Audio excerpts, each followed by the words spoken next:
Come on. Video killed the podcasting star in my mind and in my heart. When people saw my face, they didn't want to listen anymore. Yeah.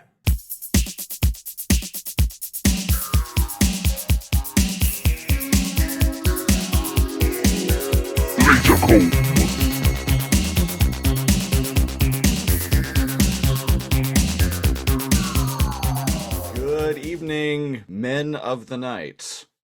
Welcome to episode 60 of the Lazor podcast, the show where we comb through random episodes of classic television with a fine-tooth laser. I am, as always, the Siege, one of your hosts. And I am your other host, NeoCal. And this week on the LaserCone podcast, we are doing something. Well, we had a bit of an unusual phenomenon occur. I mentioned this last week, but well, we're still going through a round of Patreon picks. We've been slowly chipping away at it since I think like November or something like that. Release schedule of the show hasn't been the greatest as of late, and How apologies for dare. that. But should be more consistent going forward because I am in the process of changing jobs, and the job I'm going to will afford me a better schedule and thus more time to record. So So the take that, yeah, so whoever you are. the gods The of man. commerce, The man. there we go, the man, Ric Flair himself. Yeah. Yeah, It's his fault. yeah, it's him and his erectile dysfunction. It's all his fault. Him and his he doesn't have erectile dysfunction because he's selling pills to help with that. Right, and if you want to know more about that, go to patreon.com/lasercomb and listen to the latest episode of the Super Lasercomb Patreon Super Show. So, what are we doing here on Lasercomb? So the unprecedented phenomenon that I referred to earlier was we had the same show pitched to us by two patrons. I'll believe it when I see it. We got us a twofer. Could it have been Rocco's Modern Life? Nope. Could it have been Real Monsters? Close, but no. Recess. You're right on the mark. What? Hey Arnold. What we're talking about this week is a little show that I actually remember seeing. I never watched it, but I remember seeing it on Space Channel in Canada. That makes one of us. It's a little show called Nightman.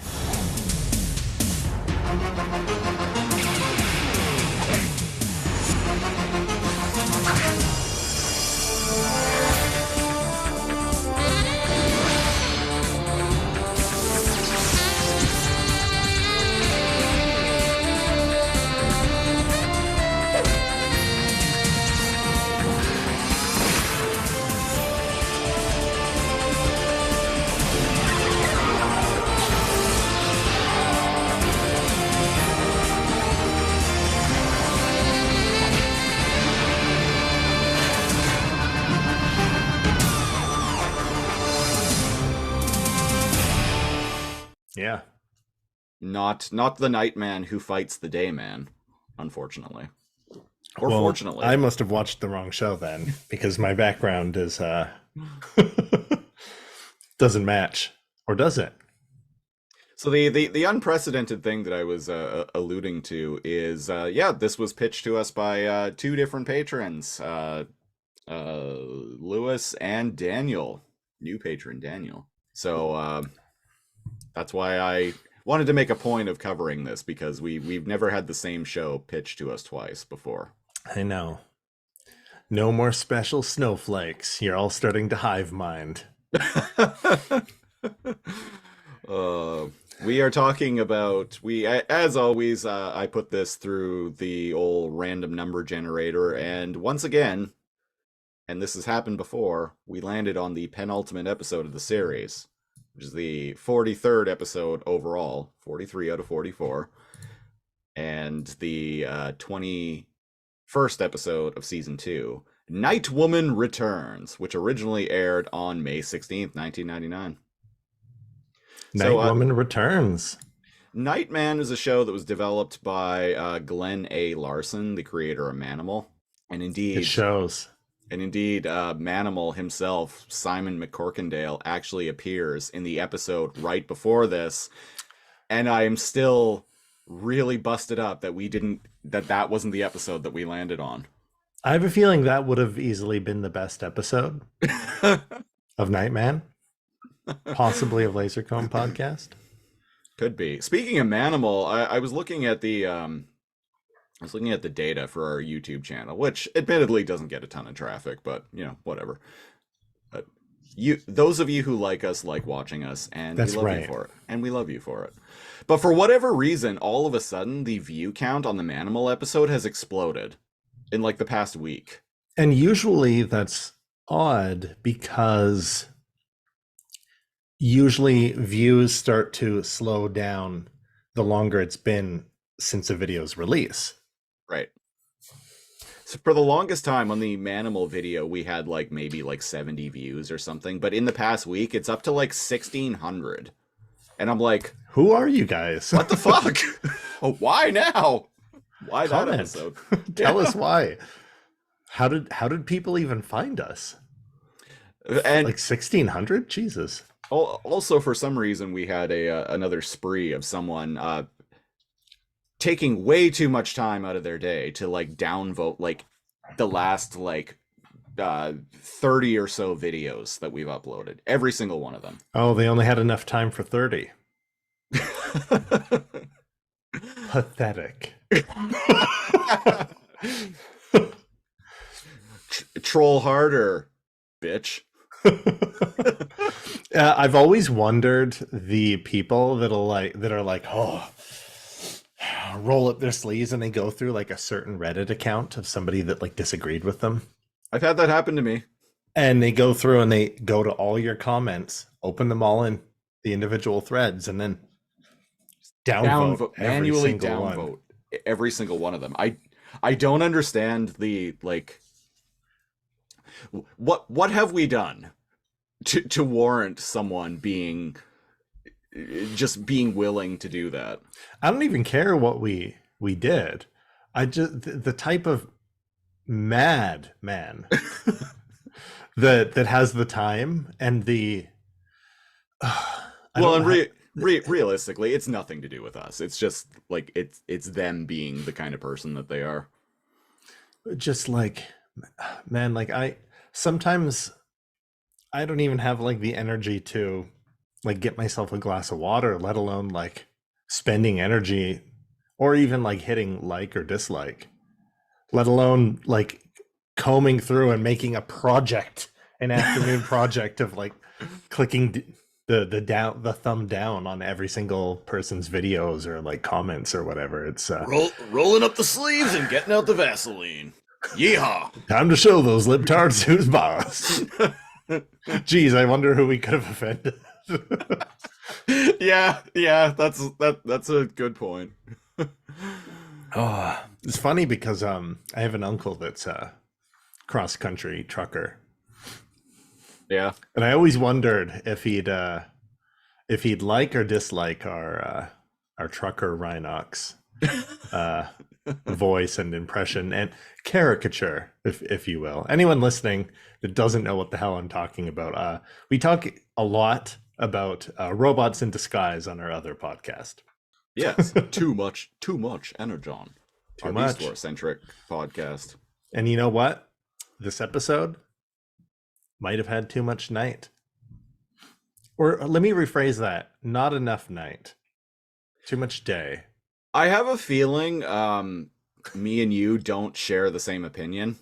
Yeah, about me this too. Because I actually had a lot of fun with this. Like the show's bad. Like this is, and I listeners, I messaged Cal while I was watching on Discord. I was like, "Holy shit, this is the Arrowverse before the CW was a thing." And that's really the vibe that this show has. Like this is the fucking like Arrowverse, like the CW. It's kind of setting up, yeah, like this. low budget. Uh, it's just a. Here's the thing: I could probably like it more if they expanded on the world a little bit. But because each episode, or at least this episode, is like this is the penultimate episode, and I have a feeling it has nothing to do with how the series ends. Right? Like it feels very episodic. Yeah, and that I It mean starts strong though, this that episode. that's just the way that a lot of syndicated TV was at the time. Yeah. Yeah. Now I never actually watched this show back in the day, but you know what I did watch on Space Channel, as I mentioned earlier, was The Crow, Stairway to Heaven, starring Mark Dacascos. Underrated show. We should definitely cover it at some I point. haven't seen any of it. I'm aware of its existence. I think it only lasted like 13 episodes, but Nightman was on, I think, either right before or right after The Crow, Mm. Stairway to Heaven. I remember a video game, Really? the Crow video game. Oh, the Crow City of Angels PlayStation game. I never played it, but it had a reputation even at the time for being astoundingly bad. That's as best as I can describe it.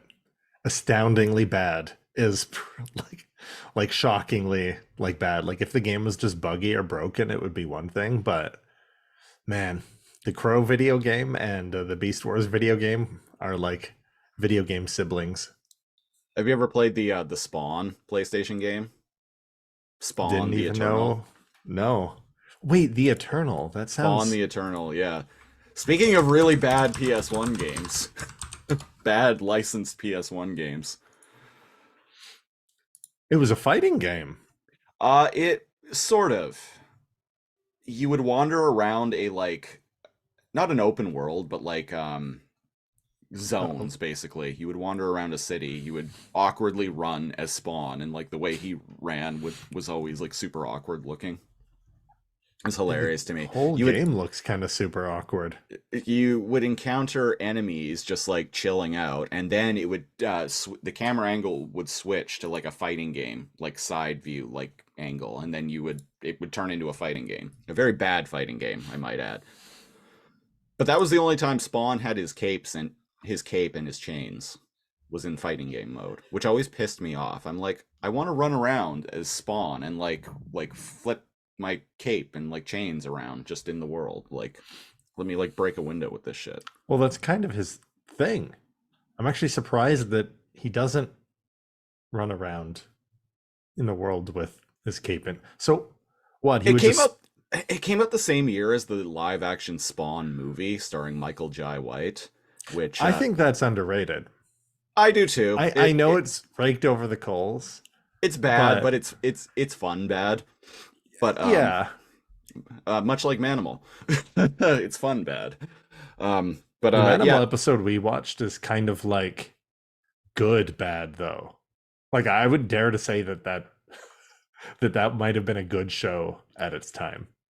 um, but yeah, in that live action Spawn movie, he didn't wear his cape most of the time, so I think that was kind of the vibe they were going for with the game. Because the Right. game isn't based on the movie, but it came out the same year, so maybe who knows? Anyway, where the fuck was I even going with that? So this is our review of Spawn the Eternal, uh based on our patron recommendations. Uh Nightman, as I mentioned, was developed by Glenn A. Larson, the creator of Manimal and Automan, and a host of other shows. He was a pretty prolific producer. It's based on a comic book published by Malibu Comics, which was bought up by Marvel in the mid 90s. Malibu Comics is probably most famous for publishing Men in Black, oh, okay. which the movie was very loosely based on the comic, but I remember Okay. there was some belief at the time that Marvel bought Malibu Comics just so they could slap their name on the Men in Black movie. Because the movie was already in production. I didn't know And that. yeah, the movie was already in production, and then Marvel bought Malibu. And like very late, So like very late. I think like even I could be completely wrong about this, but I think like in the theaters, like the title card said based on the Malibu comic, and on the home video version it said based on the Marvel comic. So what you're saying is very organized, very well. Very very calculated purchase.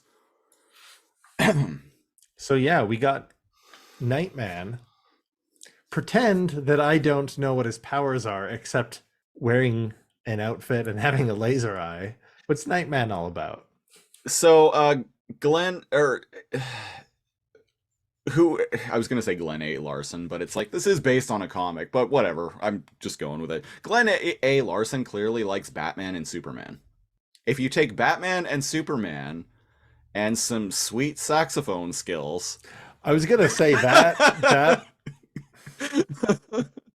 that's what turned things around for me. I was like, wait, the guy plays in a jazz band, like a jazz lounge. that's how he Okay, funds his crime fighting operation.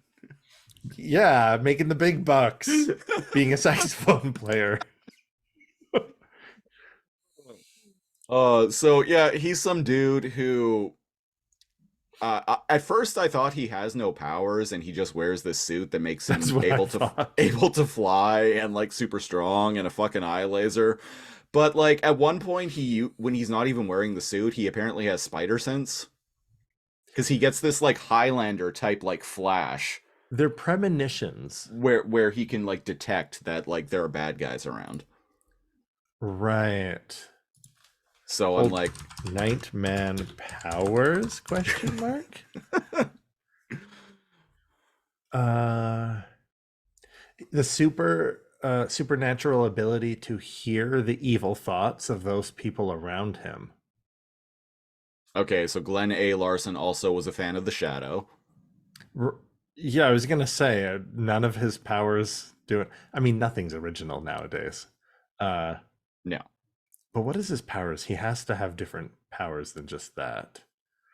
Later portrait Malibu comics, Marvel comics, plot summary. I don't want a plot summary. I want Powers and abilities. okay, he was struck by lightning in a freak cable car accident. Wait, cable car? But there's not lightning. What? Hold on. Did you know that? Oh, I don't know anything about this character. Why was he struck by lightning? But that's not something. Anyways, okay. So, San Franciscan jazz musician Have you seen accidentally struck by a lightning bolt in a freak cable car accident. as you do. As one does, the strike allows him to telepathically recognize evil, but it robs him of the ability to sleep. Oh. So that's why he's out at night. Oh. So I mean, you would die, but he's supernatural, so. So he's literally a Nightman. He's literally a Nightman. You'd think he'd be just tired all the time, unless like or die, you know. As somebody who's had 3 jobs before, you actually end up just dying. Well, and as someone who has kind of been struck by lightning, where the fuck are my Nightman powers? Where are your Nightman powers? You So, barely sleep anyway. You might as well have some powers out of the deal. Right. So listeners, back in 2007, I was walking toward a car outside of a 7-Eleven. The car was struck by lightning. I didn't get struck directly, but I suffered what they called at the hospital secondary electrocution. Don't remember it happening to this day. All I remember is walking toward the car, my vision going red, and then just waking up like just pure red. And then wow. just waking up on the ground like in my entire body just in unspeakable pain, couldn't move. Yeah, that'll do it. So and then you weren't able to sleep again, but you had Nightman powers. one of those is true. Okay. You be listeners, you be the judge of which. Yeah. So although Nightman has no other superhuman powers of his own, he owns a special blue-caped bulletproof black body suit. Where did he get the suit? Don't stop. You don't ask questions here.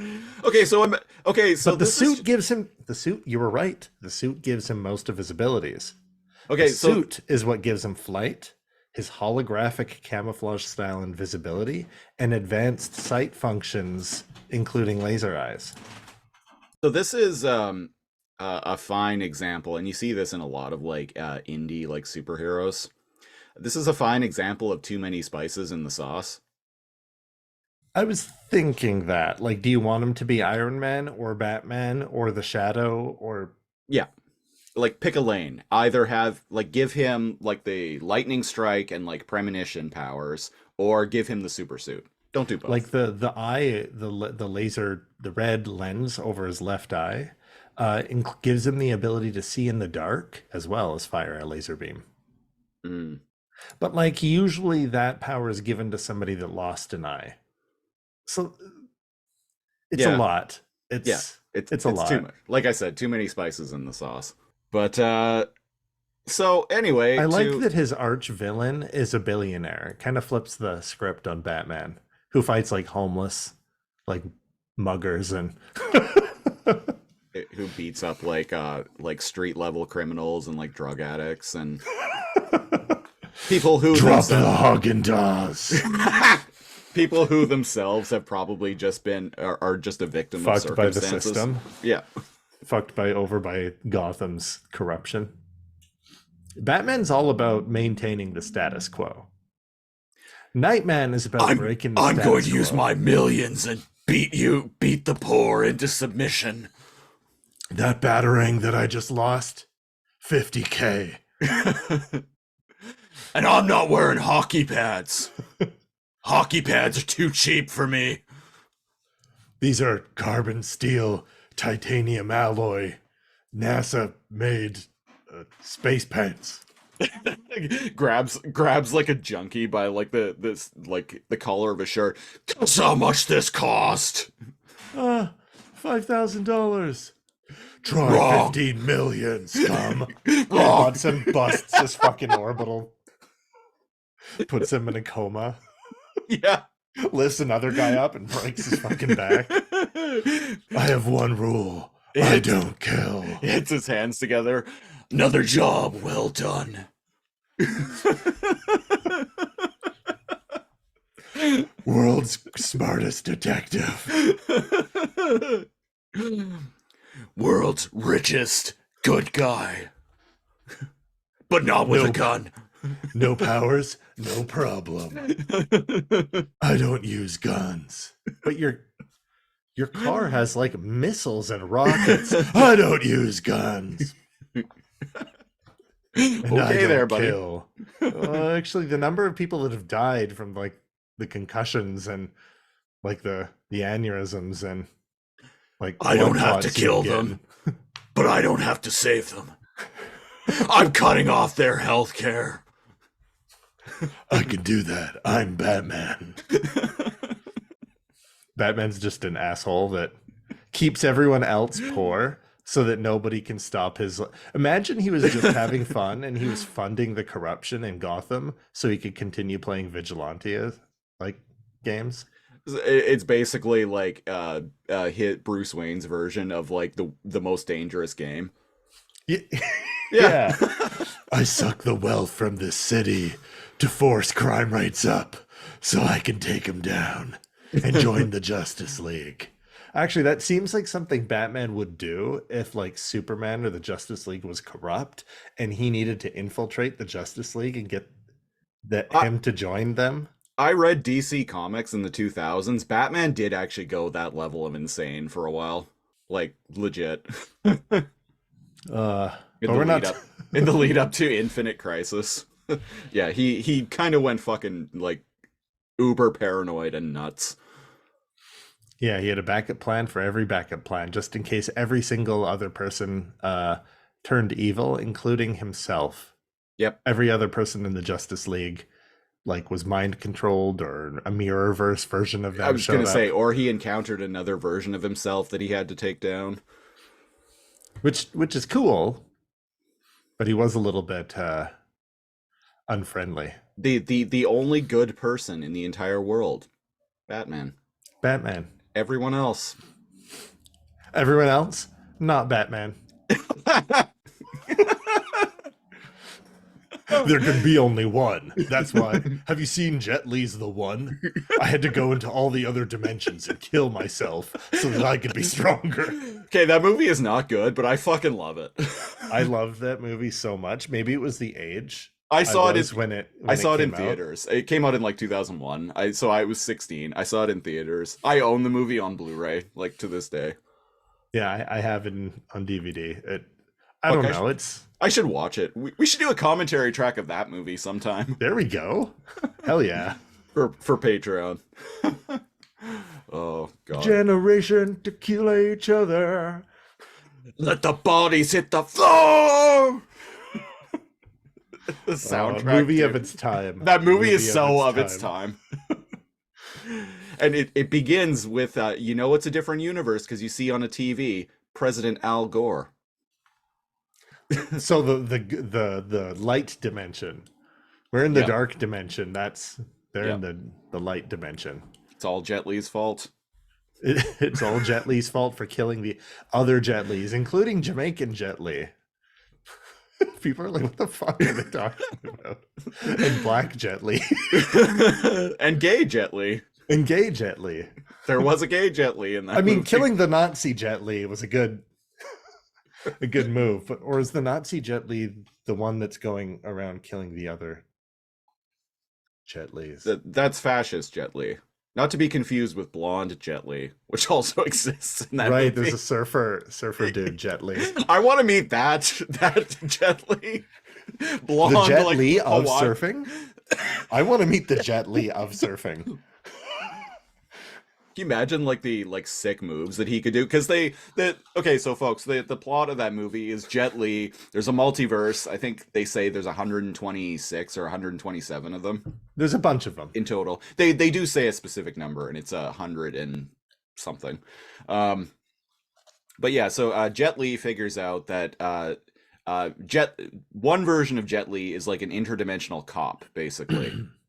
Actually, not even basically, it's literally what he is, whose job it is to patrol the multiverse. He ends up having to kill another version of himself, and what he figured out was he basically Highlandered, got a quickening, and got stronger. And so he was like, oh, maybe I should kill another one of me, and then he got stronger again. And then he left the interdimensional time police and became a vigilante who was killing other dimension versions. hopped. Who was killing other versions of himself to get powerful. So by the end, or not even by the end, by like the first act of the movie, there's only two Jet Li's left, and both of them it's equally powered. It's because the power is distributed amongst all your dimensional copies. Yeah. That, like I said, that movie's not Weird premise. good, but that's a really fucking cool concept. It's just fun. Yeah. Yeah. The original multiverse of madness, if you will. Yeah. The Jet Li verse. The Jet Li cinematic universe. So we see a lot of pictures and like hear descriptions of a whole bunch of different multiversal Jet Li's. And it has them up on like a vid window. Yeah. In the super advanced interdimensional police headquarters. Yeah. It's yeah, that movie's a lot of fun. And it shows like a blonde Jet Li, like a black Jet Li. Like all these different like Jet Li. And I'm like, Jet Li did a lot of cultural appropriation for that role, huh? Oh, it's a different dimension. It was 2001, man. It was different times. Asians could have dreads. Bring it back. Let white people have dreads. Let people that look really bad in dreads have dreads. That's their life. If their Rob body, Zombie, their choice. if Rob Zombie can do it, so can you. Very few people can pull it off. I don't think I'm one of them. Yeah, I don't think I am. Actually, I don't know. I might be able to. I'm not going to try. Even though my Viking ancestors had dreads, so I could probably get away with it, but I'm not going to because I don't want to. Seems like a lot of work. Yeah. And you know what seems like a lot of work? Being Nightman, but also a jazz musician. Okay, so to get into actually talking about the episode. So we're at some kind of like ceremony going on, and they straight up like they call it like a voodoo thing in the Yeah, show. right away there's it, it was weird to me because I'm like, what kind of weird ceremony or like celebration is this? Because it shows you had found one of the women on the show attractive, and I had found a different one attractive. Let me just say that Cassandra, the like voodoo priestess chick, Oh yeah, yeah. she's she's got kind of like a death adjacent. Her rituals involve like moving like skeleton hands against her body and making some moaning sounds and like communing with the dead and stuff. And I'm just saying, Well, we know what Cal's fetish is. voodoo priestesses. What can I Uh, say? I thought you were gonna bring up Night Woman. So what's her deal? She also has She has a super suit. Don't know how. Her super suit looks different than Nightman's though. Hers is actually pretty cool. She kind of looks hers like is rad. She looks like Captain Universe from Marvel Comics. Yeah, and like there's moving stars in Yeah. the backdrop of her outfit, and she's so this super powered woman is helping another woman break into this millionaire's mansion Yeah.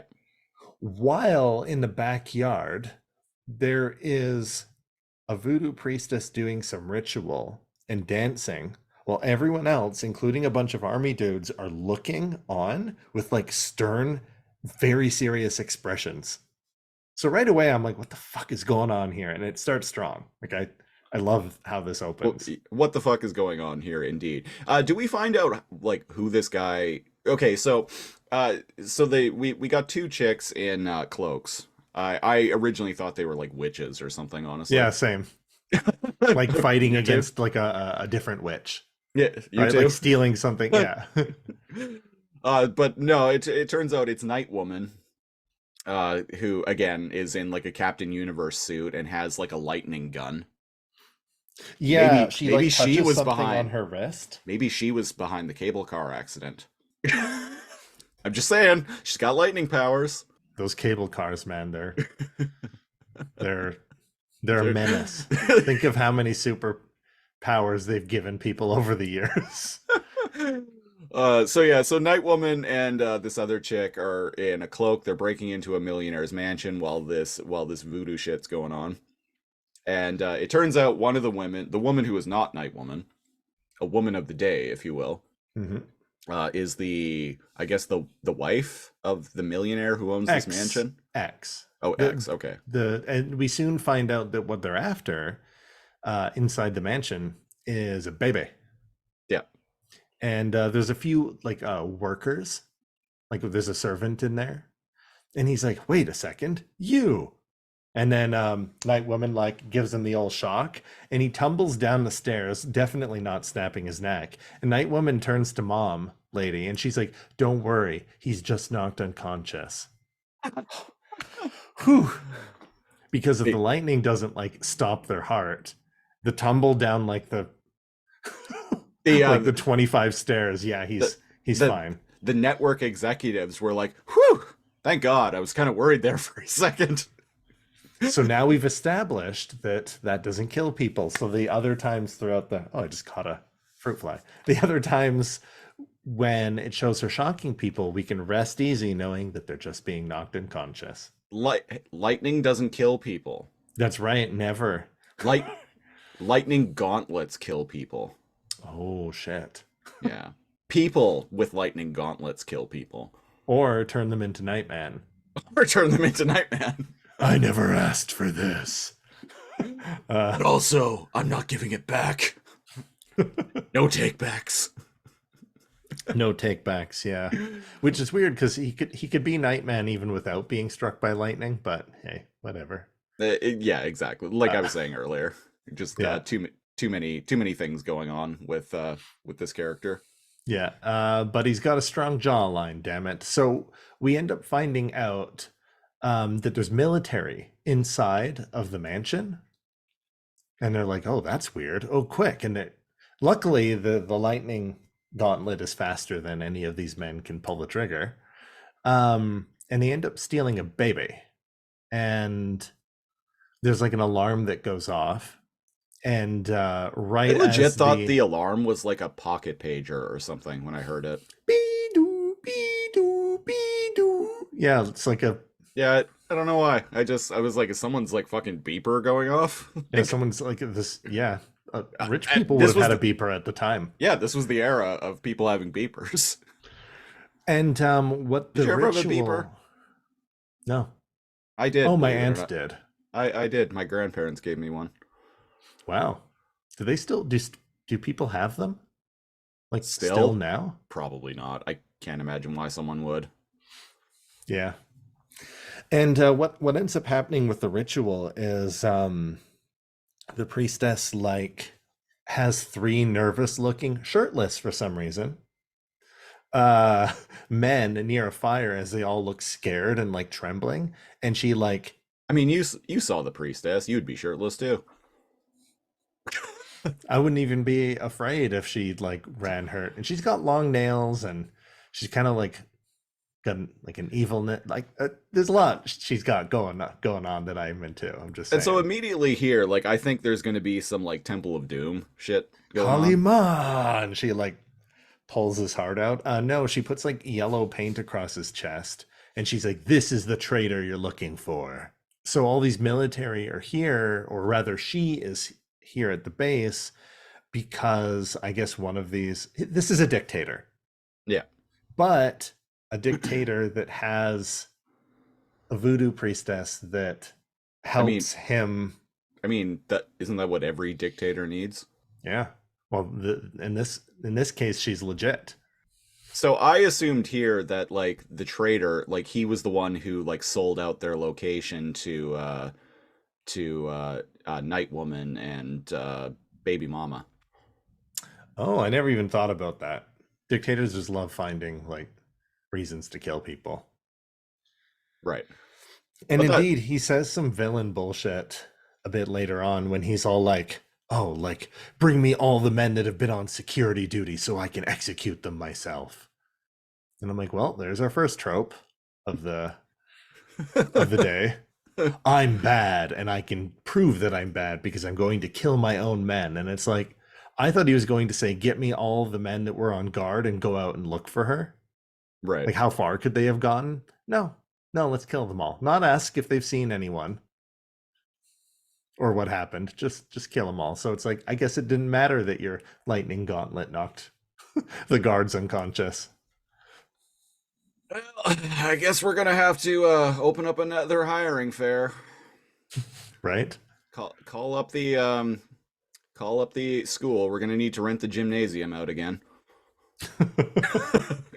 A job fair. And it's like, hey, it pays good, but You could potentially die at any the time the by boss my might own just hand. get bored, and yeah, I might just decide to shoot you because that's what evil people do. Good help is so hard to find. Well, no shit. Great benefits package though. Great benefits package. Unless Yeah. I decide to kill you, Yeah. and we're not then you have no coverage. Then you have no coverage, but your family will be well off for a few months, so there's that. There's severance. There we go. 2 weeks pay 2 for weeks your pay. family. But yeah, they decide to. What happens? They Nightwoman is flee. like, "Hey, lady, you lied to me. What's going on here? This isn't just some like rich like dude." And she's all like, "Oh, yeah, the father of my baby is actually like the dictator of this nation." Is like king shit over there.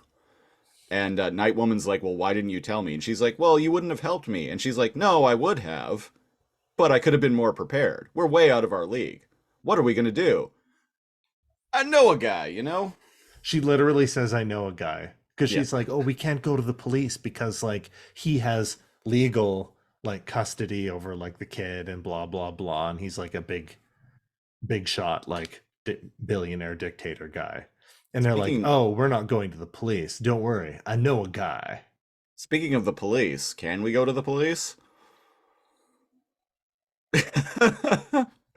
Because boy howdy, the police are something. We a regular character in this show. I can't remember what her name is, but the some police lieutenant who's apparently friends with Nightman. There's a redhead sheriff. Wow. I believe I referred to her as Cop Mommy. She's a comp mommy. Yeah. And she's takes her job seriously. And always comes and talks to this jazz musician for intel. Now here's the thing. I thought that she knew that Jazz Guy was Nightman, but after watching the second half of the episode, I don't think she knows that. No. See that's not Nightman. That's his sidekick, Jazz Boy. Oh, kind of like how Peter Parker is friends with Spider-Man, And and that's that's how how he he gets gets all. the pictures. Yeah.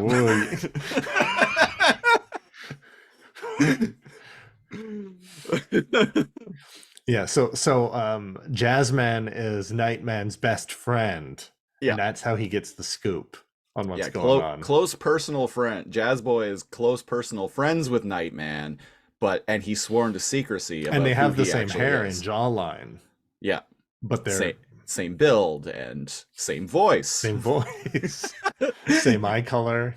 same sweet saxophone skills.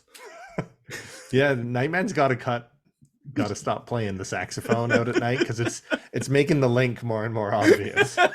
Just picture like his silhouette against the full moon as he's the red eye glowing and the saxophone up in the air.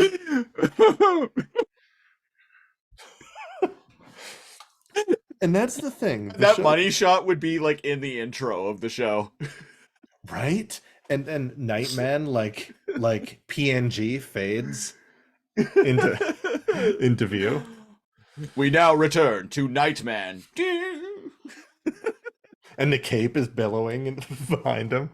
And the red eye goes whoosh, with that sound effect.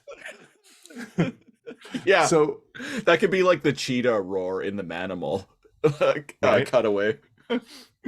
Or the cheetah roar in Beast Wars. We now return to Manimal. Row. Here's the thing. The show's bad. But as Christopher dying slowly as revealed, it's one of those shows that's bad, like in a pretty joyful way. Like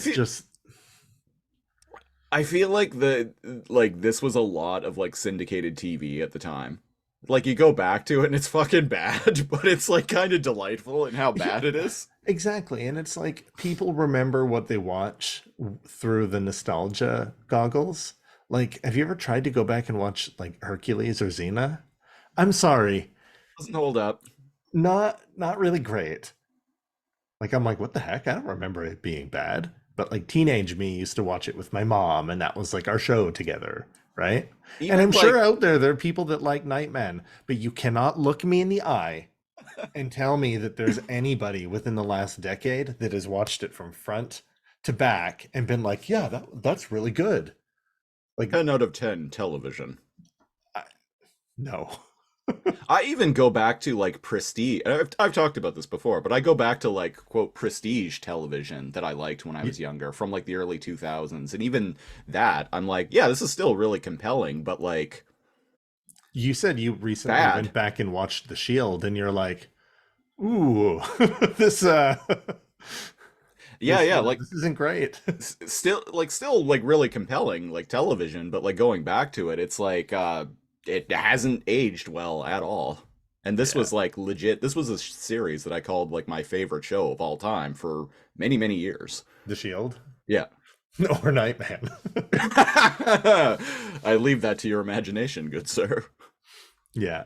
And how does the gist of the episode is Cop gets told by dictator guy he calls the governor, who calls like the police lieutenant, who calls like the sheriff, which is this lady, cop mommy. Yeah. And she's like, well, I guess I have to personally take on this case, even though missing persons isn't my usual thing. Yeah, because she tries to be like, well, that's not really like what I do here, but I can put you in touch with the right people. And he's Right. like, well, actually, Actually, and kind of does like a kingpin move. You can also tell it's of its time because you can smoke anywhere and everywhere yeah. in this show. There's always someone in the background like smoking a cigar, or in the foreground Which smoking a cigar. which indeed you could. I still like I'm old enough that I still remember pubs having smoking areas. Oh yeah. Like being old enough to actually smoke in them too. Oh wow. Yeah, I'm like glad they don't, because I get sick even thinking of. I grew up with smokers, so I've got I a no, I'm with you. Like I'm an ex-smoker at this point. I quit smoking in like 2015, so 8 years ago. But and now like it doesn't bother me to be around it, but I couldn't stand to be like indoors same. with someone smoking indoors. Like no. And indeed, this dictator guy is like blowing cigar smoke on her, but she doesn't even react. I'm surprised she didn't pick up a like one of those long like handled cigarettes Oh yeah. With with like the long the filter extended and the filter, yeah. yeah. That like old like Hollywood like starlets would. Hollywood starlets. There we go. Yeah. Yeah. But yeah, so she goes to help, and we cut to Jazzman and bar owner. Yeah, he's got a. I actually really like his buddy, whom I'm guessing his like. I got the vibe that like his buddy here was like his version of like the guy in the chair, basically. Yeah, this is his guy in a chair because he's in on it. Yeah. Like he knows what's up. And Th- this guy was actually my favorite character in the show. yeah. Yeah. Yeah. Like there's nothing interest. And that's the thing about the heroes. They were supposed to be stoic and like strong and uninteresting back Except then. except Nightwoman, and this is a thing that even I find actors on I mentioned the Arrowverse and the CW. People do this on the CW shows too. She's always fucking smiling when she's delivering dialogue. Yeah. It was distracting to me. I'm like, this is not a situation where you should be smiling while you're talking. Like, just fucking go straight faced, lady. Nightman and Nightwoman aren't the best actors. I must say. No, no one is a good actor in this show. I mean, well, his buddy, his guy in the chair, like, is all right. Yeah, And he's the best. Yeah. cop mommy's all right too. But then again, like, I'm like, is she actually like? Allergies. Is she a decent actor, or do I just? Or think is she she's just hot? better?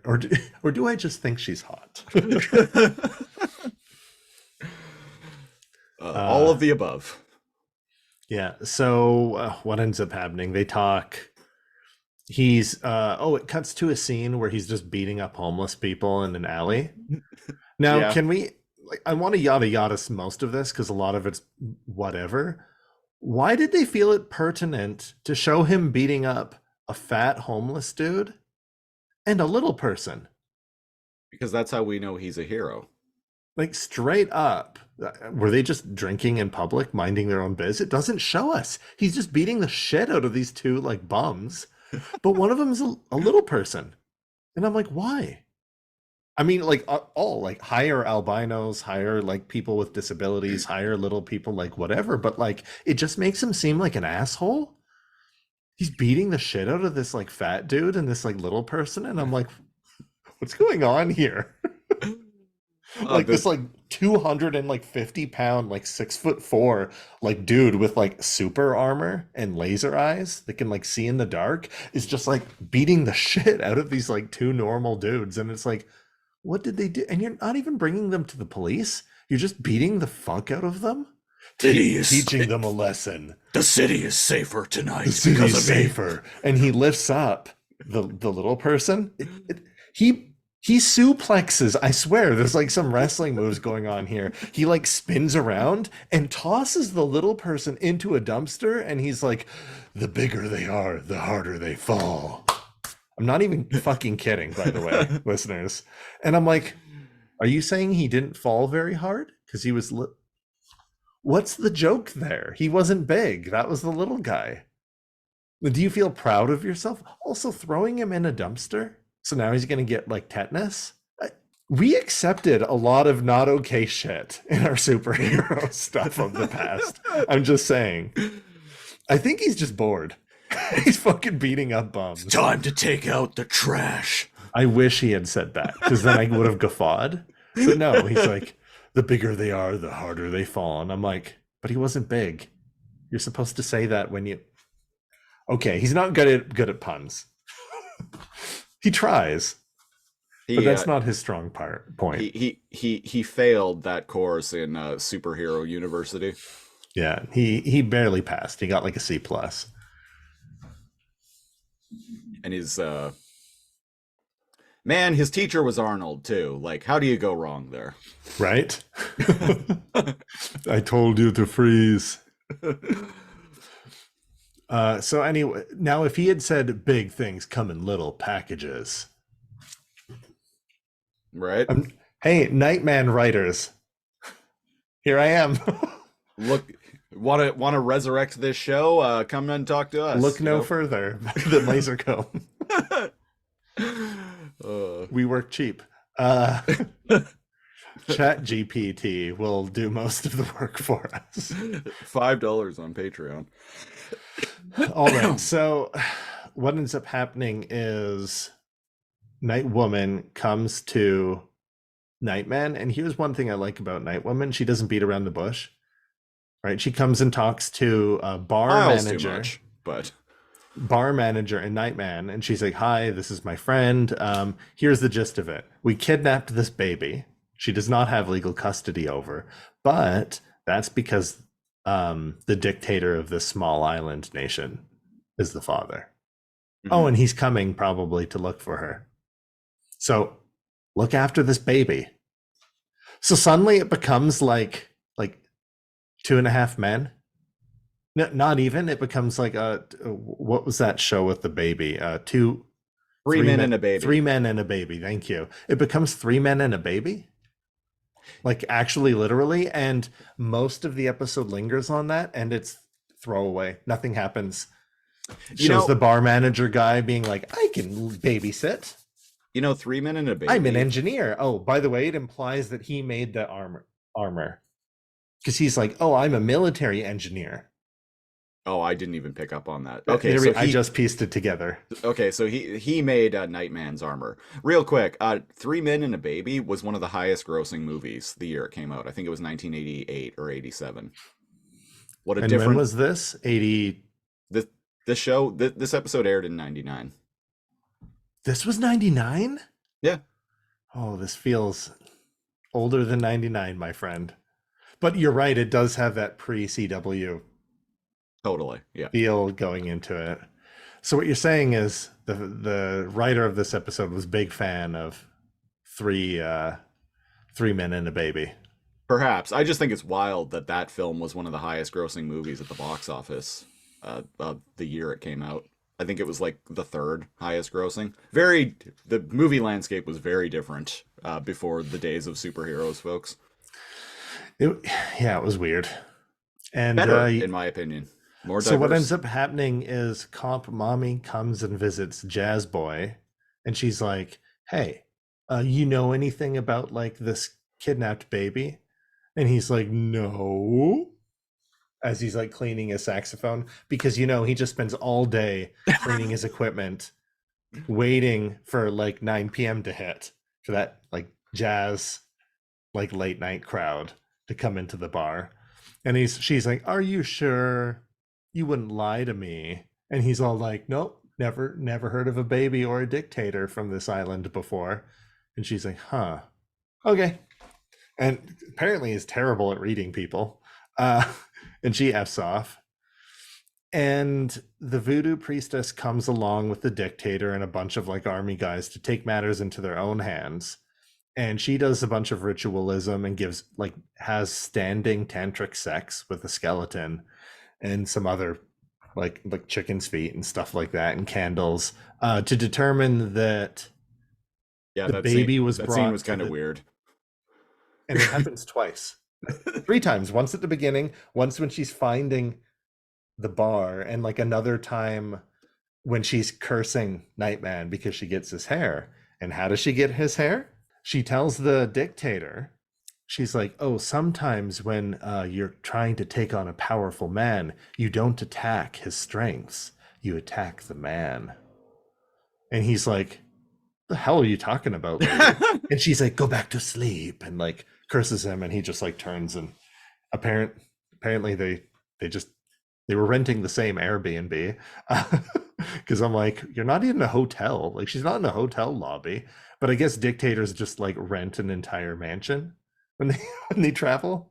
I guess. Also, she has some control over him, so she the mastermind behind all of this?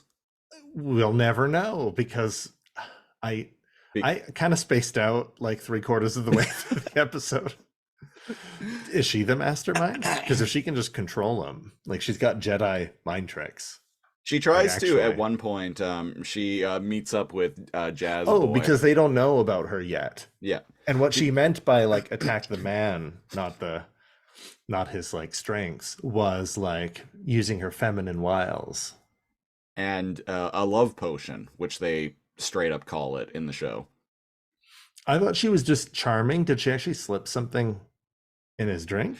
She had this thing around her neck, this like powder that was Like a charm? uh, Oh, it was like giving pheromones or yeah, yeah. something off. And indeed, Jazzman X, very smitten. Yeah. Unfortunately, this lady had come here the night before, and the manager, his like guy in a chair, Yeah. Science guy. science guy, was really into her. Yeah. And I understand why. And he shows up and he's like, oh, hey, you're back. Oh, nice. And she's like, shh, I'm talking to the real man of the house. That And the guys, that's a statement right there. and I'm like, man, how much does this guy get cucked by Jazzman? Oh. Probably a lot. And you can tell in his face, he's like, man, you can't even leave me one. You fucker. So he's off in the corner, like washing like glasses or doing something. And wouldn't you know it, Cop Mommy comes in her street clothes. Nice. And she's like, hey, I'm not here on business. Is this the bit where she? Oh no, where she was in the dress? Yeah. Oh yeah. Okay. Yeah. Oh wait. And he's I was like, a fan hey, of this we're scene. having a conversation here. I was And a she's fan of like, this scene. Don't yeah, remember yeah. anything that happened in it, but They were just like flirting, and he's all like, hey, I told you I don't know anything about that, okay? And she's like, okay. And she goes over to science guy, and she's all like, oh wow, so they're hitting it off. And he's all like, actually, they just met a couple minutes ago. Suspicious.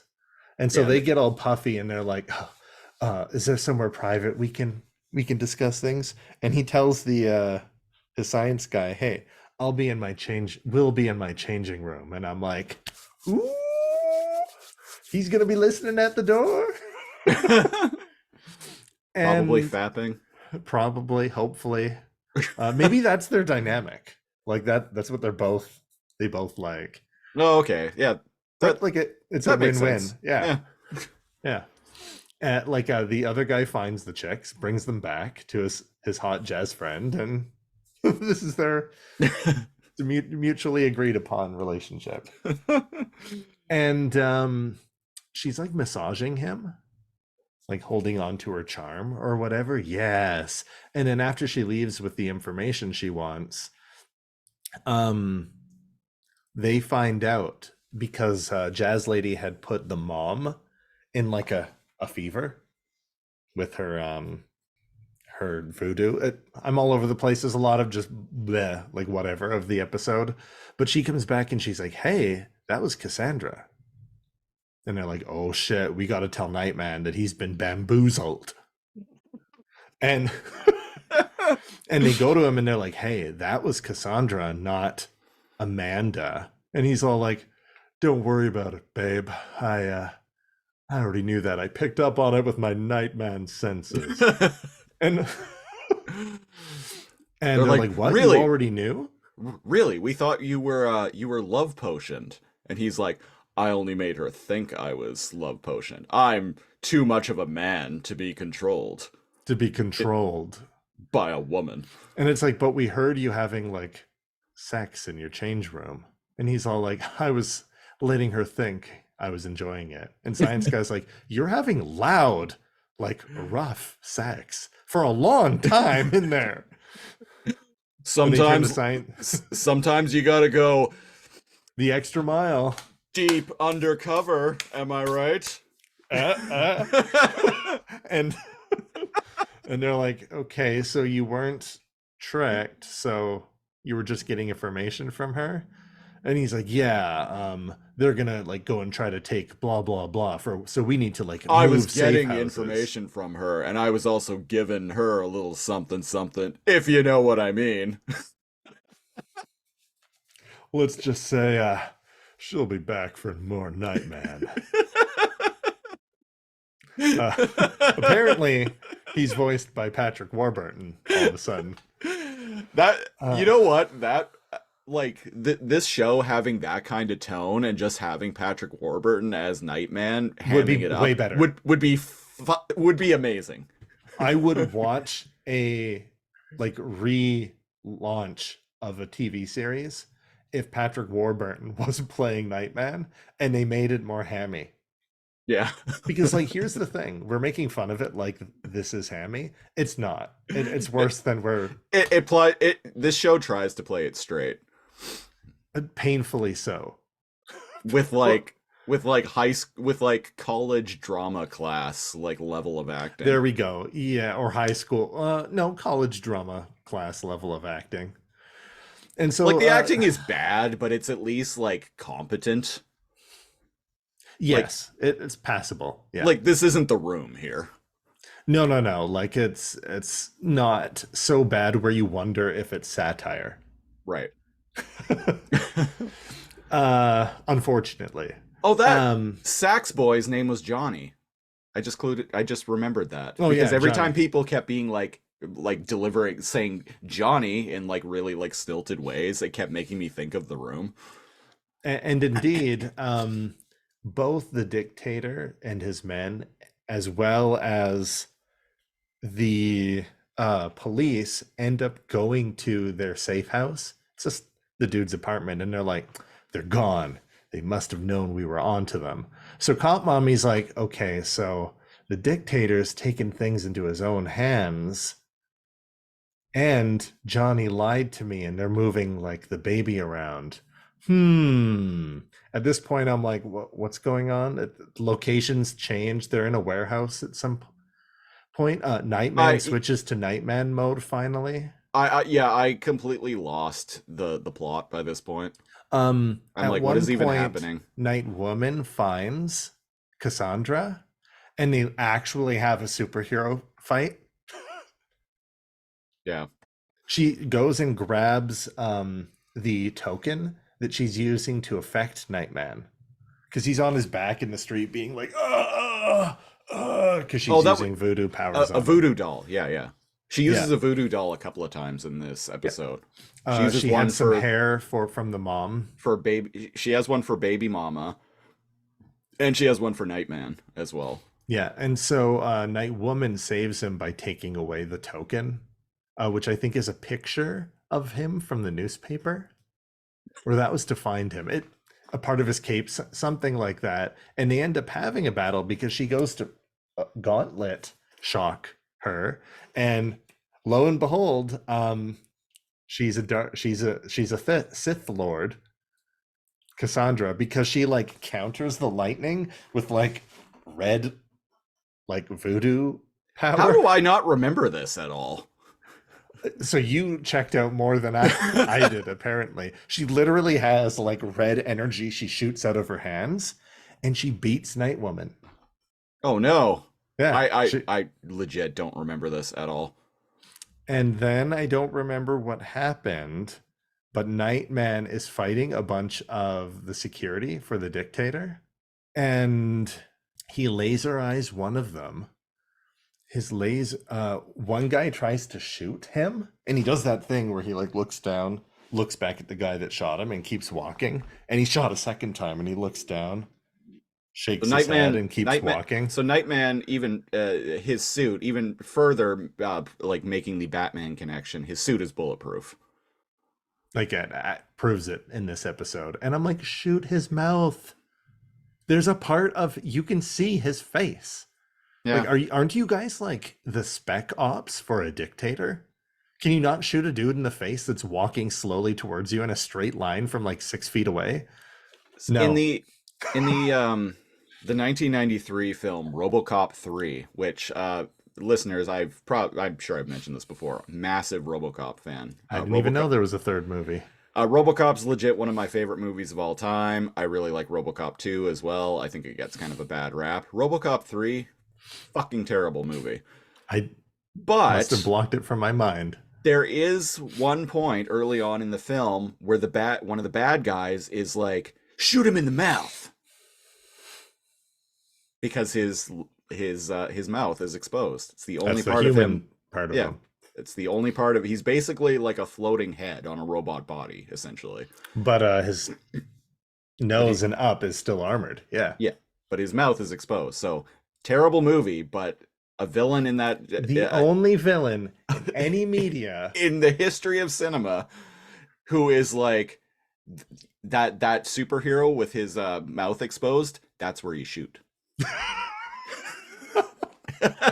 If you were playing a video game and you were scanning for weak points, that's the weak point. That's the weak point. Shoot him in his mouth for massive damage. So what he does instead of shooting him in the mouth is, by the way, this like spec ops, this like security guard. It's like a short dude with a mustache who could like, and I love people of all types, but like I want my security guards to be really to be relatively fit or strong. This guy's shaped like Jack Black. I mean, but that doesn't necessarily mean anything when it comes to kung fu skills, because there's a shockingly long fisticuffs battle between mustachioed, because he throws his gun on the ground and he's like this, and I'm like, dude, it's Nightman. You're gonna fist. Where are you gonna punch him? Well, I mean, the jaws. Not in the mouth, clearly. Not in the mouth, which is where you would want to punch somebody to knock them out. So yeah, they have, and his high kicks are pretty high. Like, this is a stunt man. Like he shocked me. I was like, oh, hey, go obese security guard. And they have this really long battle, and then after he like kicks the shit out of this guy and says justice is served, the guy's like, I'm only doing my job. Cassandra shows up out of nowhere like, justice is a dish best served cold, best served at night. And guess what? This dish, my fist, has been in the fridge all night, baby. And he looks up at him and he's like, ooh, not a very good silence. Take my fist, damn it. Take my cold and fist. And then Cassandra shows up, and for some reason she's trying to play up the emotional angle again. It looks like she was crying, her makeup is all smudged. And she's all like, oh, hey, we like some weird things on this show, folks. You remember me, don't you? Like, Johnny, our feelings were real. And she's like trying to like allure him again. And our favorite trope here on Lasercomb, I just gotta break free. And he like reaches and grabs her herbal potpourri bag Yeah. and rips it off of her neck, and she's like, oh, and he's like, nice try, slut, and like tosses it to the ground, and I'm I like, can't remember what he says, but he says some like really it's intended to be like a one-liner, but it's quite bad. all of his one-liners are like not even bad funny, like Just weak sauce. Like we're pretty coming up weak with better one-liners. off on the cuff. Yeah, I Yeah. like our insults of how bad his one-liners are so much better than his actual one-liners. This date is over, toots, and we're splitting the check. And again, so much better than what he actually says on the show. I feel bad for him. He needed better one-liners. And she's like, ah, shit, I'm like powerless or whatever.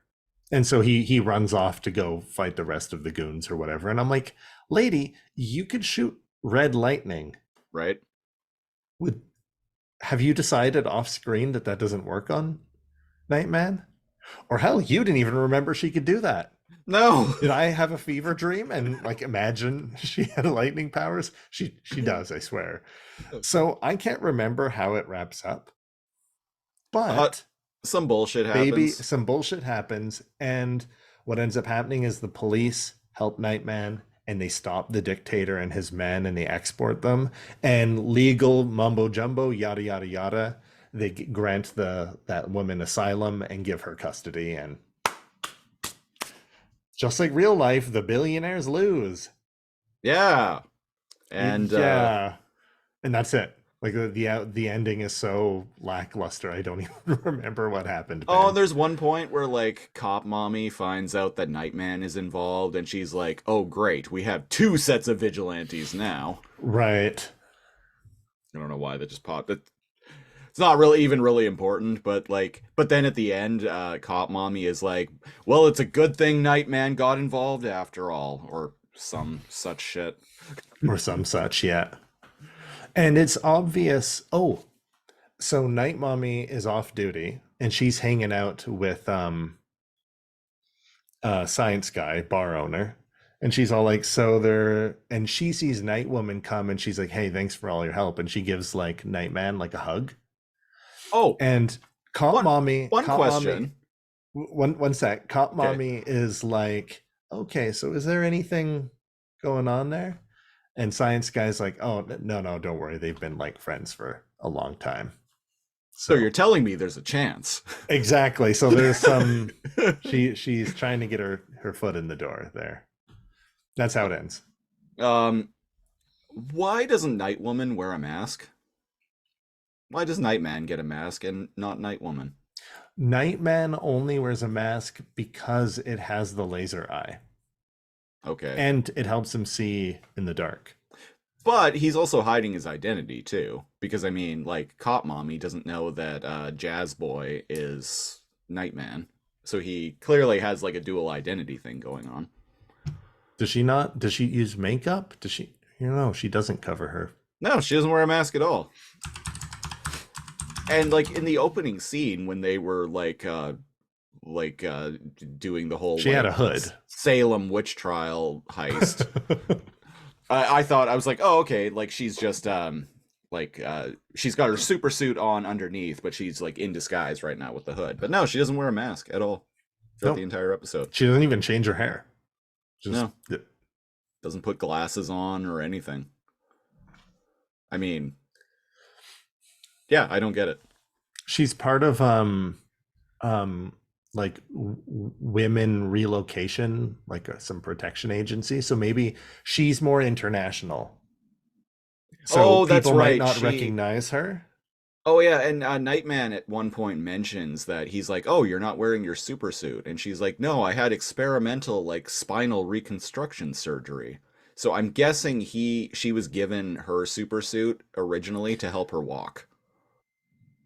Right, she was given experimental like super soldier like spine reconstruction thing, and it ended up working out. I love how they just casually sprinkle that in there, and she's like, yep, don't need the wheelchair anymore.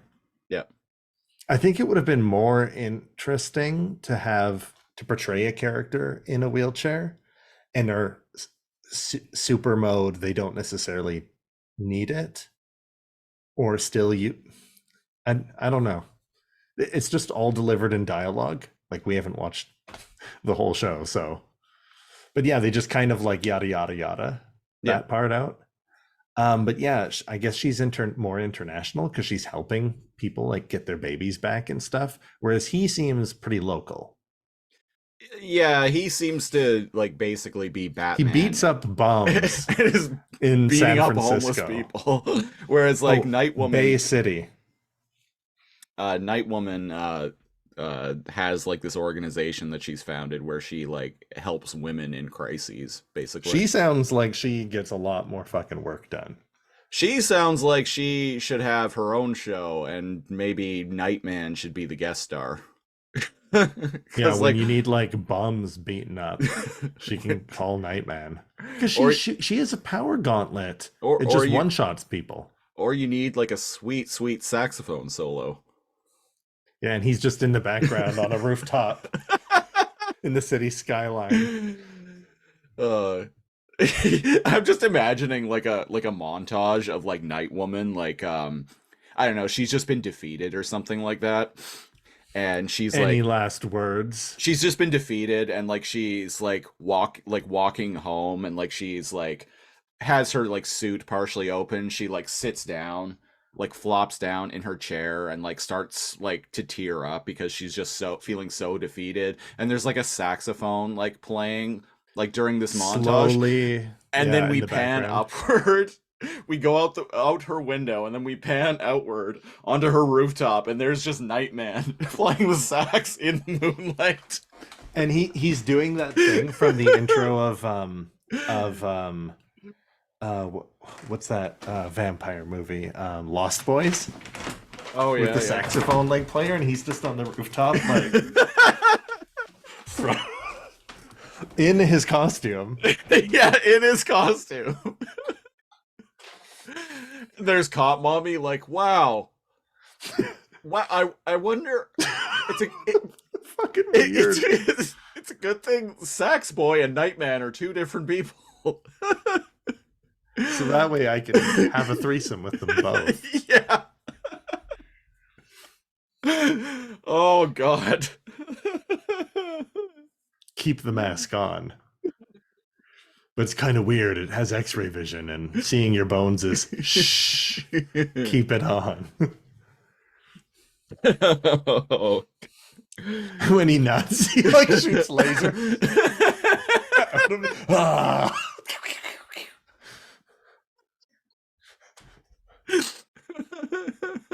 Oh, you need to help me clean up all the mess. Why? Oh, like my boyfriend's coming home in the morning. Boyfriend? Where is he? Where is he? Is he wearing hockey pads? Actually, he is a goalie for the Toronto, the San Francisco San I'm not a Francisco hockey- Pirates? I don't know. Pirates? Do they even have a hockey team? Can you tell I'm a sports person, folks? I know Anaheim has the Mighty Ducks. I almost said the Angels, and I'm like, wait, no, that's a baseball team. San Francisco Bulls were a professional minor ice hockey team in Dale City that ended around 2014. Well, the Anaheim is close enough to San Francisco that we Yeah. can go with the Mighty Ducks. We're going to go with the Mighty Ducks, yeah. And we're going to get Emilio Estevez in here. What if Emilia Estevez also has a secret identity? He is Nightman's long-lost brother. Gay man. Gay man who has been hiding out in Anaheim, coaching a minor league hockey team that shares a name with a professional hockey team. Just by happenstance. That's Just right. by happenstance, the Mighty Ducks of Anaheim. What's his powers? Uh, Maybe he vibrates really fast. He shakes really fast, like the Flash, and he can like move through solid matter.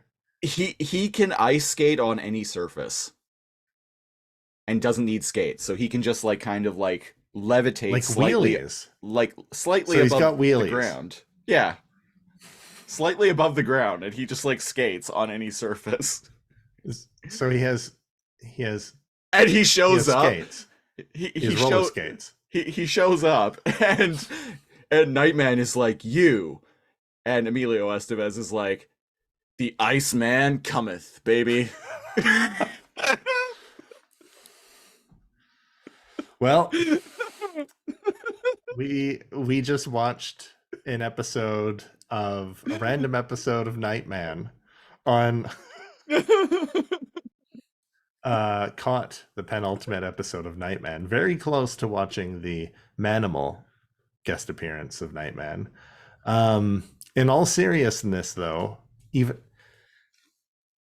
making these jokes and reviewing it is 1,000 times better than it was watching it. Yeah. But So here's the thing. Well, one, I remember, as I mentioned earlier, I remember this being on Space, like back in like 99, 2000. yeah, And which I didn't is now watch it. called the Sci-Fi Channel. It's called CTV Sci-Fi. Ugh. Yeah, it's not the same. Now I didn't, like, I remember seeing it on. I didn't watch it because I thought it looked lame, even when I was like 14 and really into superheroes. I was like, this show looks lame. It feels dated. I was like, this isn't from the 80s? But I didn't hate it. This would actually, like, this would be an entertaining enough show to have on in the background while you're like cleaning or something. Okay. That's like the level of interest this show commands, in my opinion. Okay. Yeah, we don't even remember like the last Yeah. half of the episode. So, in that sort of situation, yes, I would tune in next week. Okay. If only for background like noise that. while I'm doing something else. If we were paid to watch it, which in a way you could say that we were, Yep. and only under that circumstance would I tune in next week. Because if I'm making it seem amusing as heck, it's because I'm really selling being able to just make an entertaining podcast about it. But Yes, we're making this show much more fun than it actually is, as we often do. As is tradition. But it's not good. I would not. If it was more campy, I bet it would have been better. But Now, it hold takes on. itself. Now hold on. Okay. What if you were flipping through the channels and you saw Manimal standing next to Nightman? Okay, if I was flipping through the channels and I saw Manimal standing next to Nightman, then I would tune in for that episode. Then you would. So you keep got watching. me there. Okay. That's our official review. While we're cleaning and with Manimal.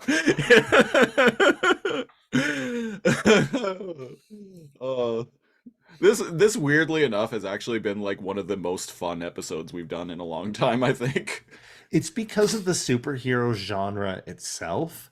I have never ingested, watched, partaken of a more boring superhero. And I used to watch like 60s Spider-Man, like reruns. Like this Bad show. This is so boring.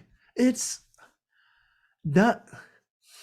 Nothing happens. Oh, we didn't even mention the most interesting part of the show, which is that Nightwoman has a grappling hook Oh, yeah.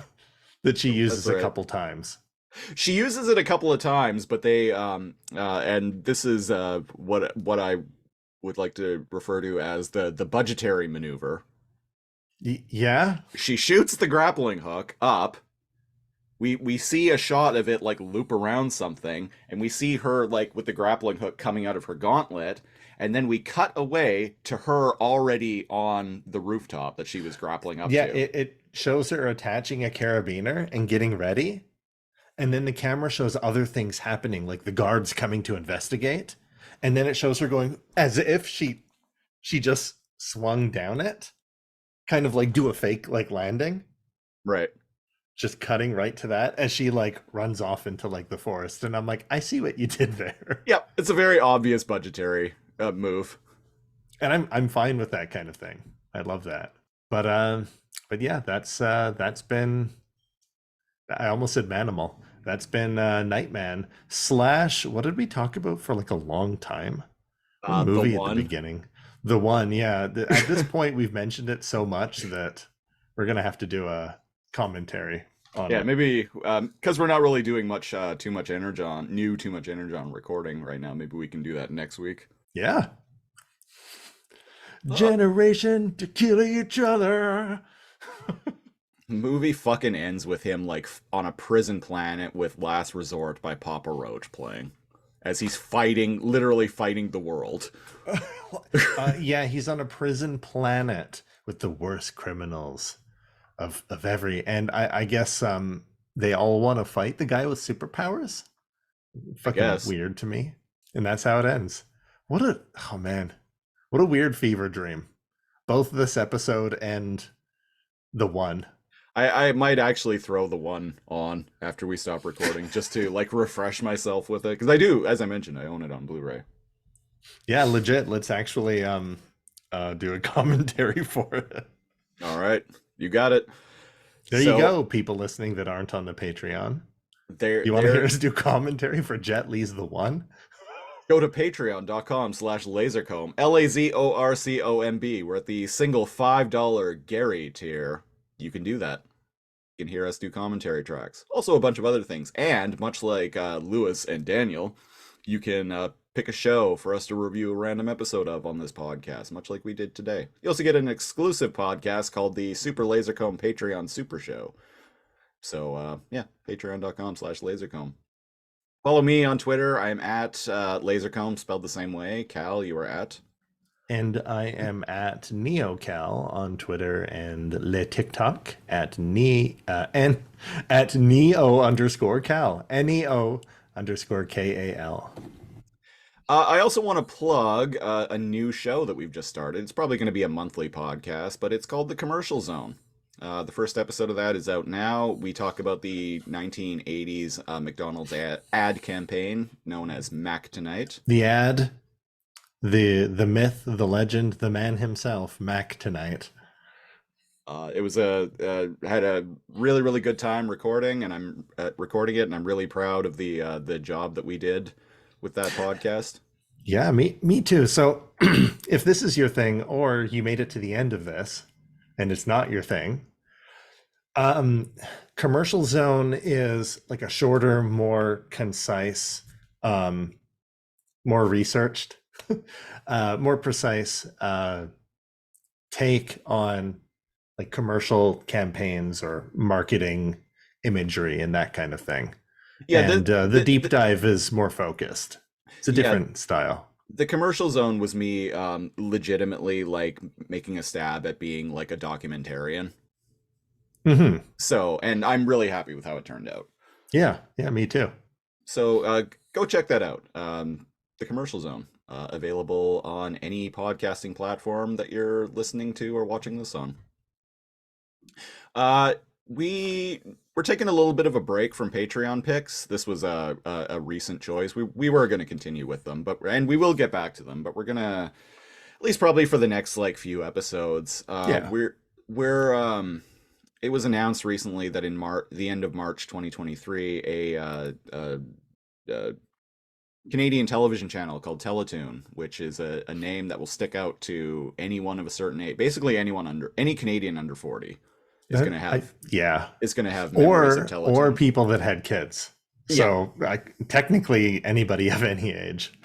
The channel is being rebranded as Cartoon Network Canada, which there already was a Cartoon Network Canada. I was confused, yeah. So I don't know. I think it's a terrible decision. There's been a lot of backlash to it from Canadians under 40 on Twitter. But so to kind of do a rip in peace for Teletoon. We're gonna be for the next little while. We're gonna be covering shows that we have fond memories of watching on Teletoon. Mm-hmm. And this is a perfect opportunity to actually like finally get to a show that we've referenced numerous times on this. That's right, on this podcast. That's Oh, right. Where it's that time, baby. We're going motherfucking banana slammer. we're going Banana Slamma. I never thought I'd see the day, but here we are. Yeah, we're next on the next episode of the Lasercomb podcast. We're going to be reviewing an episode of Donkey Kong, the 1997 CGI Donkey Kong Country cartoon. And to figure out what episode that we're going to be talking about, I'm going to go to the Wikipedia article for the number of episodes. There were 40. So the old random number generator, one random number between 1 and 40, and here we go. Banana Slamma. 9. Episode 9. All right, what episode is that?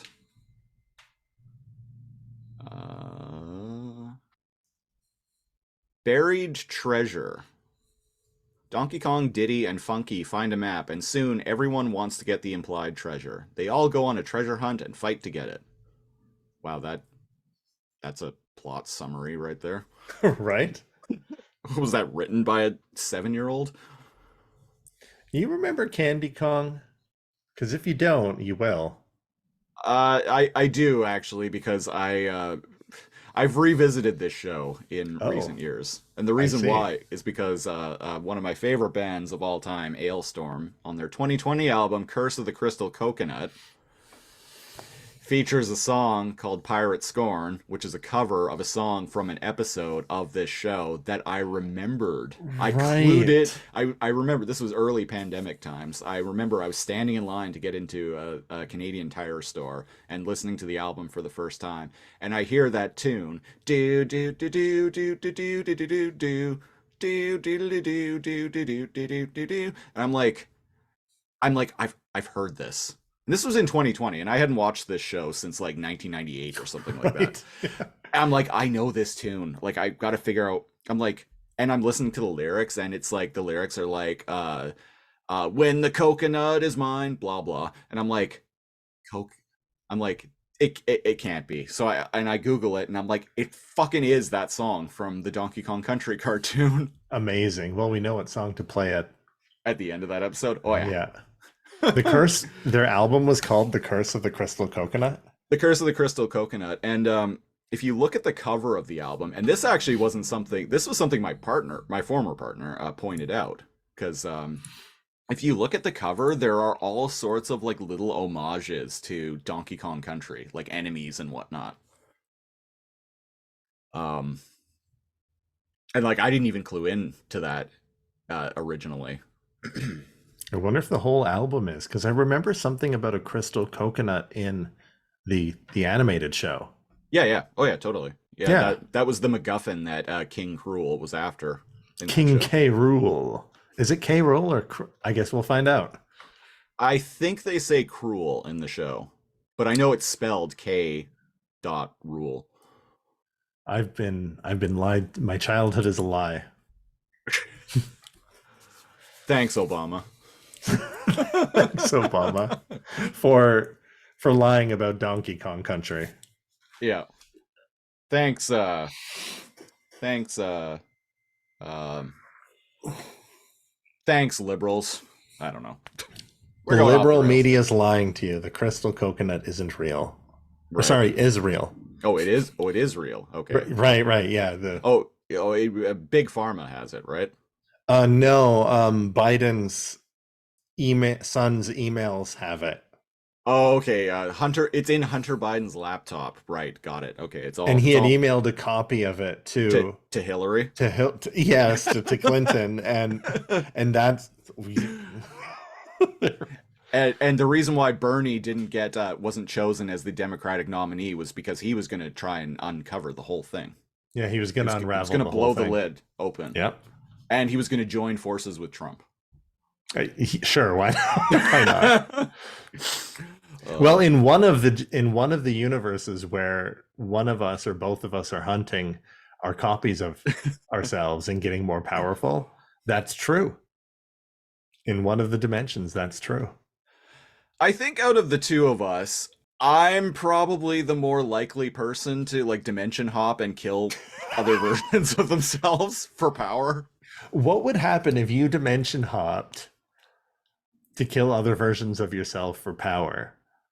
But like the first time you hop, the first Christopher you run into is like really fucking jacked and like healthy and like practices MMA and is just like a cool guy. But I guess that's what guns are for. I I don't know. I would just kind of like hang my head and be like, fuck. all right, I'll go take someone else out first. And then that jacked version of me is just like, hey, wanna fuck? And I'd be And you're like, and I'm like, hmm. And on that note, On that note, we'll be back next week with the episode 9 of Donkey Kong Country. And until then, I've been the Siege, one of your hosts. and I'm NeoCal. Thanks for listening. We'll jet lee you next week. Yeah, try not to have sex with your dimensional version of you, unless you're into that. Unless you're into that, no shame. Bye bye. To another dimension.